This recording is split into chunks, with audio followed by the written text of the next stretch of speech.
মাছ মাংসের বাটি দূরে সরিয়ে রেখে শুধু এই শিম দিয়েই এক থালা ভাত খেয়ে উঠবেন, সেরকমই একটা শিমের রেসিপি আজকে শেয়ার করছি।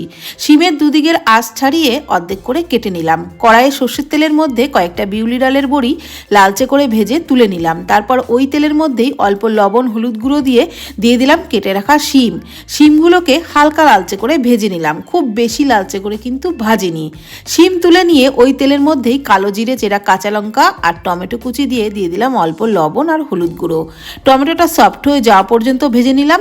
তারপর ওই ভেজে রাখা শিমগুলো দিয়েও টমেটোর সাথে একটু নাড়াচাড়া করে নিলাম। আর একটা মশলা বানিয়ে নিয়েছিলাম, সাদা সর্ষে, কালো সর্ষে, পোস্ত, অল্প গোটা জিরে, কয়েকটা গোলমরিচের দানা আর অল্প লবণ দিয়ে শুকনো ঘুরিয়ে ওর মধ্যে দিয়ে দিলাম কাঁচা লঙ্কা আর অল্প জল। মিহি পেস্ট তৈরি করে ওই শিম ভাজার মধ্যে দিয়ে দিলাম, একটু ভেজে নিলাম। তারপর দিয়ে দিলাম পরিমাণ মতো জল, ঢাকনা চাপা দিয়ে সমস্ত কিছু ফুটিয়ে নিলাম। শিম একদম সিদ্ধ হয়ে গেলে দিয়ে দিলাম একটু চিনি, নাড়াচাড়া করে নিলাম আর দিয়ে দিলাম ধনেপাতা কুচি।